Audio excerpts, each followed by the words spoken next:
Halo teman-teman Saling Sapa, podcast Saling Sapa Jalan-Jalan, satu-satunya podcast naik angkot di Indonesia. Tayangan aneka info menarik di YouTube channel Taufik Sagwanto. Like, share, and subscribe.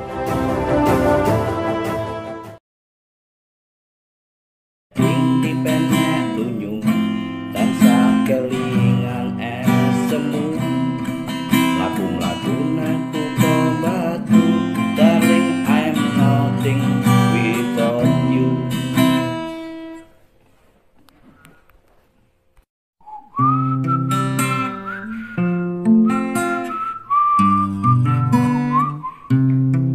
Gelar kloso lungguh wong papat dino iki ayo semangat mepe karat lako udanan. Halo teman-teman, podcast Saling Sapa Jalan-Jalan edisi podcast angkot. Lama kita nggak ngangkot, langsung aja kita perkenalan. Beliau ada the one and only Mr. Onrad Sudarno yang sangat concern terhadap pelayanan publik ya. Dan kebetulan sekali beliau ini beberapa saat yang lalu urusan sama angkot, sampai bisa cerita ya Mas? Ya. Jadi begini Mas Taufik, terima kasih atas waktunya. Salah satu sopir angkot yang mana beliau ini setor harian kepada pemilik angkot di Jalan Veteran itu, angkot yang disupiri oleh yang namanya Bapak Sutrisno konslet dan terbakar. Di daerah ini ya, UB ya? Ya, di sekitar situ. Nah, beliau shock dengan kondisi itu. Beliau shock dengan kondisi angkot yang beliau sewa ya untuk mencari nafkah itu terbakar dan ada tuntutan dari pemilik untuk menggantinya. Dan tapi alhamdulillah Mas Taufik, alhamdulillah warga Kota Malang empatinya sangat luar biasa. Gercep ya. Kita membuka donasi dari pengaduan pelayanan publik peduli. Akhirnya terkumpul uang sebanyak 10.500.000 rupiah. Beli angkotnya pun cukup itu. Yang kita serahkan ke Pak Sutrisno dengan harapan dari donasi itu Pak Sutrisno bisa mengganti angkot yang telah terbakar dan untuk modal usaha, karena seperti yang kita ketahui Pak Sutrisno keluarga yang kurang mampu dengan anak kecil 5, dia hidup bersama orang tuanya, ibunya sama istrinya di daerah Sumbersari sana Mas Taufik. Akan tetapi tidak hanya saya saja ternyata yang menggalang kepedulian masyarakat Kota Malang untuk memberikan empati ke Pak Sutrisno. Banyak komunitas-komunitas lain yang terjadi memberikan donasi dari Gerak Menebar Kebaikan teman-teman Jakarta, menyerahkan donasi, kita dampingi sebesar 10 juta ke Pak Sutrisno. Teman-teman komunitas asli Malang ketika mengumpulkan donasi dan ketemu dengan Pak Sutrisno punya harapan. Selama ini beliau sopir angkot itu untuk menghidupi keluarganya masih kurang. Beliau dari donasi itu berharap donasi itu berubah untuk menjual cilok Mas Taufik. Dan teman-teman asli Malang sepakat untuk itu. Dan teman-teman paguyuban Len LG itu memberikan informasi ke Pak Sutrisno, ada angkot yang dijual seharga 12 juta. Dari donasi yang terkumpul itu, Pak Sutrisno akhirnya membeli mobil tersebut, mikrolet tersebut, untuk digantikan kepada pemilik yang mana angkotnya terbakar tersebut. Akhirnya Pak Sutrisno bisa bernapas lega atas uluran orang-orang baik yang ada di Kota Malang maupun di luar Kota Malang, atas apa yang beliau rasakan, apa yang beliau alami.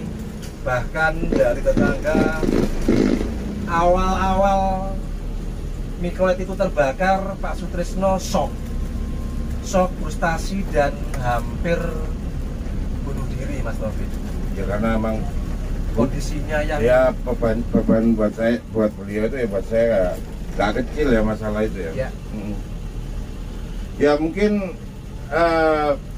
ini yang menimpa nasib baik Pak Sutrisno ya. Jadi di balik musibah yang beliau alami ternyata ada hal baik. betul. Tapi kalau kita bicara tentang supir angkot yang biasa, termasuk supir kita ini, ya sebenarnya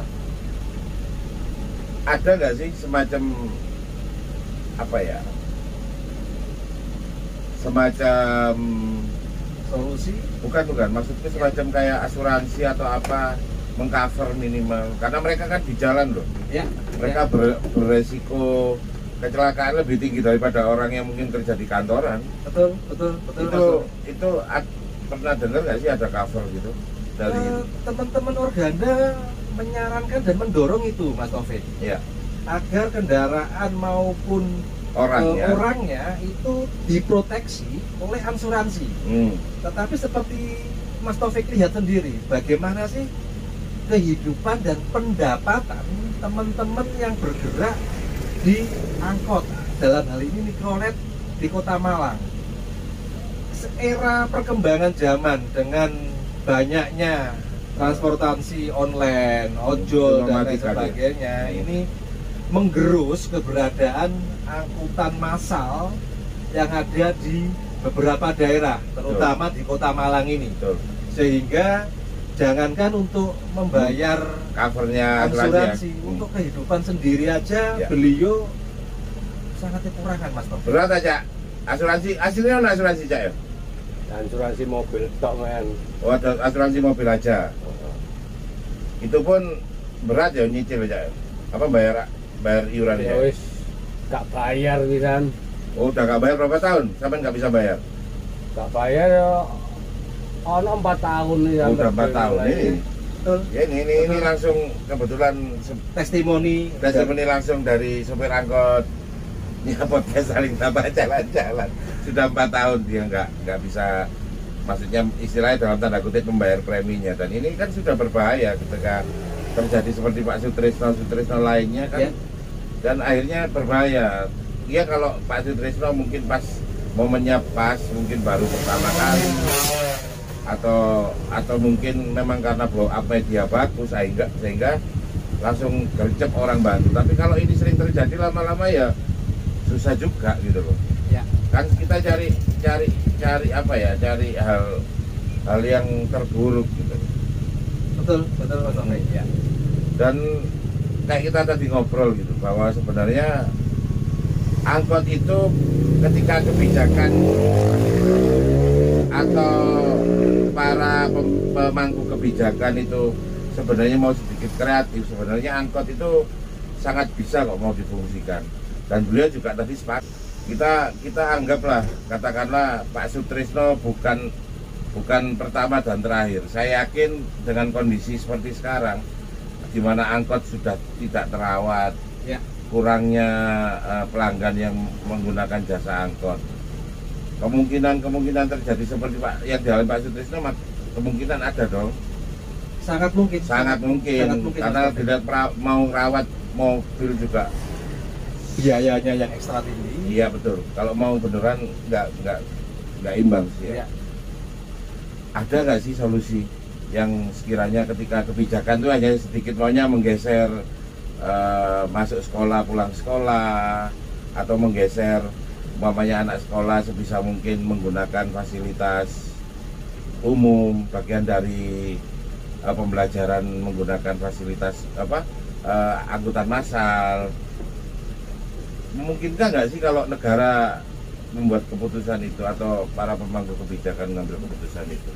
Sangat mungkin, Mas Taufik. Jadi kalau kita lihat keluhan-keluhan publik, baik itu yang muncul di WA Group maupun muncul di media sosial lainnya, sekolah-sekolah yang keberadaannya di pinggir jalan dengan orang tua mengantar sekolah dan menjemput yang ngalami sering menjadi problem tersendiri. Ya.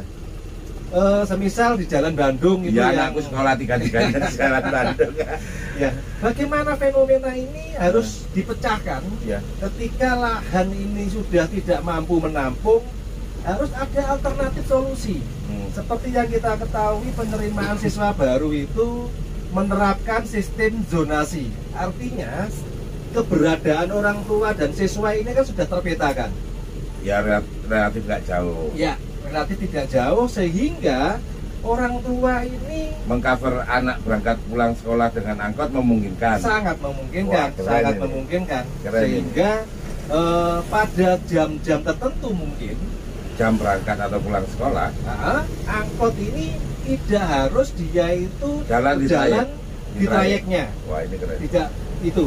Sehingga dengan demikian siswa ini akan memanfaatkan angkot ini untuk berangkat dan pulang sekolah. Ini keren.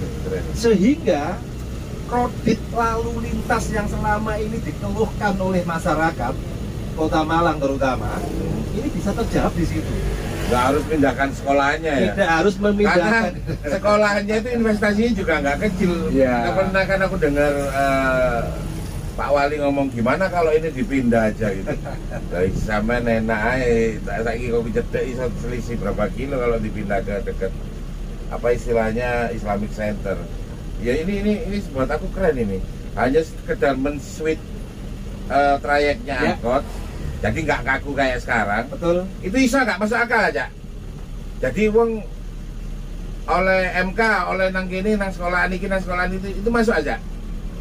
Padha iso rame mbek jalur liya. Nah itu ya trouble ya. Ya. Trouble. Tapi like, kapan diatur temenanan, ya masuk akal ya. Masuk akal itu. Betul. Cukup sakjane mek solusi tok sakjane ya sampean iso berangkat pulang sekolah, iso bawa anak sekolah ya, Cak ya. Ya pokok diatur. Itu loh. Ya, betul. Masuk akal loh. Masuk akal. Sangat mungkin, Mas Taufik, sangat Yang penting mungkin. jangan sampai ada gesekan sama trayek lain, karena trayek lain juga boleh men-switch kan. Pemerintah tentunya punya data, Mas Taufik. Ya. Ada berapa jumlah angkot di Kota Malang? Yes. Sebaran sekolah itu SD, SMP itu di mana saja.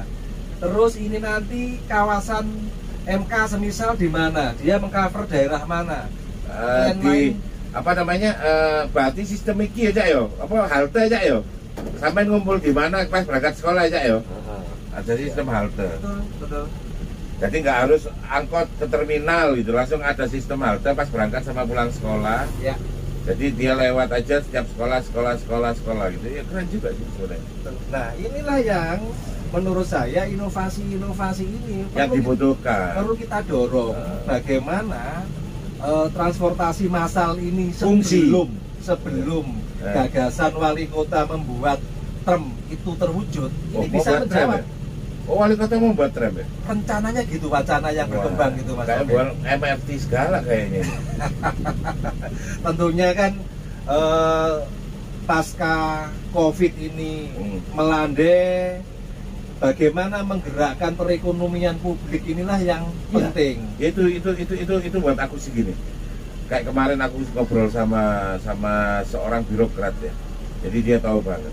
Cukup dengan membuat inovasi kebijakan aja sebenarnya. Contoh umpamanya bagi BLT ini, BLT-nya BBM atau apa. Itu malah sebenarnya nyiapkan paket sembakonya untuk di-share atau untuk disebar.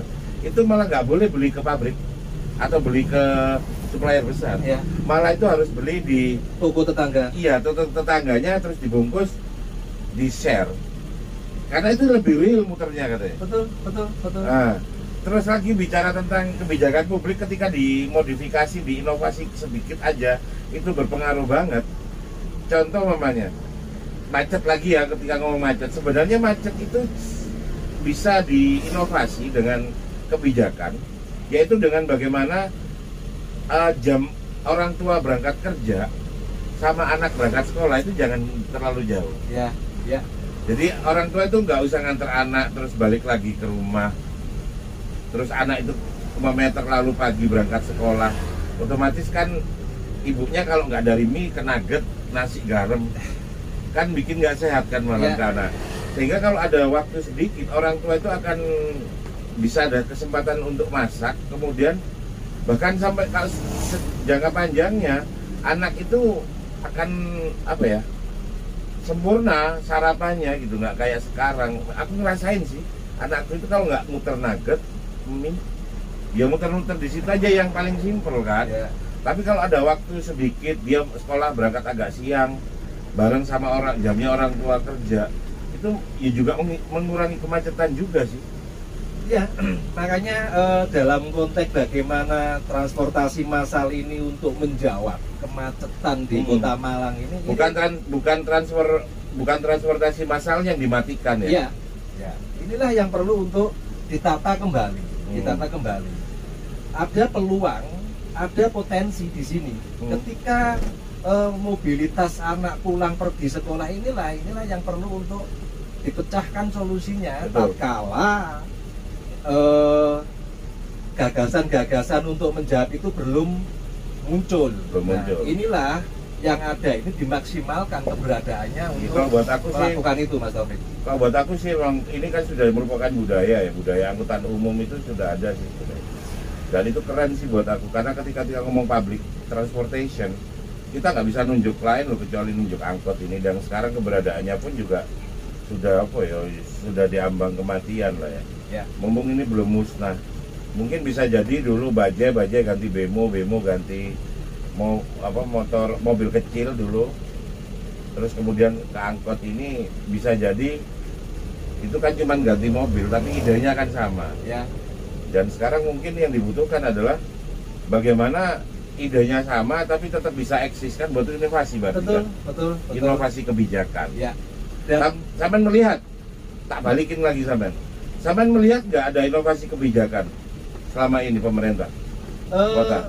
Kalau terkait dengan kemacetan, mungkin yang selama ini kita lihat ya malah menambah persoalan baru, Mas Taufik. Contoh Tunggul Mas. Bagaimana Tunggul Mas itu, orang itu kalau dari Landung Sari pengen cepet ke Arjosari, dia pasti pilihannya kan lewat Tunggul Mas, jembatan yang baru dibangun. Betul. Tetapi ternyata itu bukan pilihan, Mas Taufik.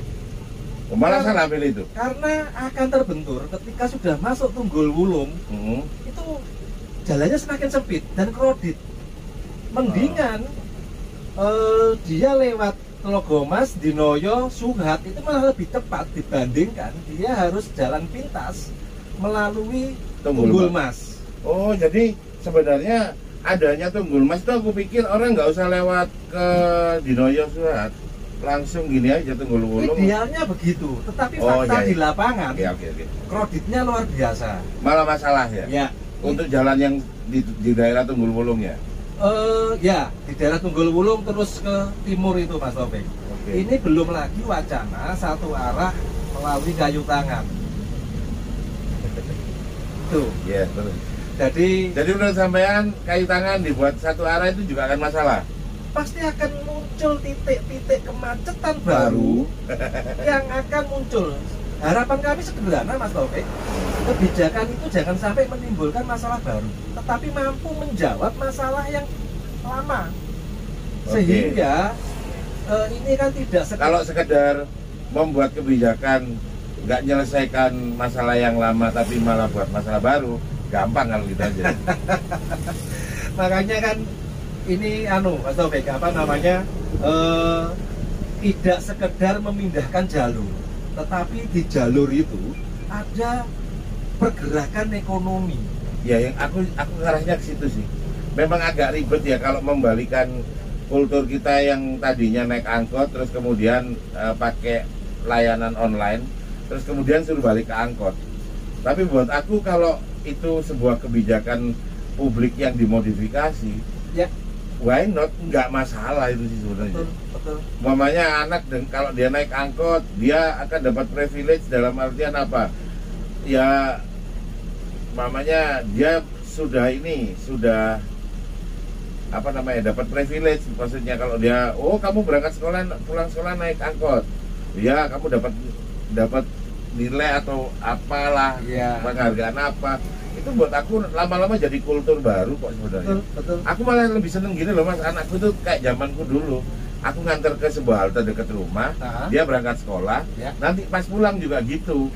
Aku jemputnya di halte dekat rumah, dia tinggalnya datang. Itu buat aku lebih keren sih sebenarnya. Nggak usah aku ke sekolah sambil makan itu Mas. Itu juga ganggu kerjaku banget.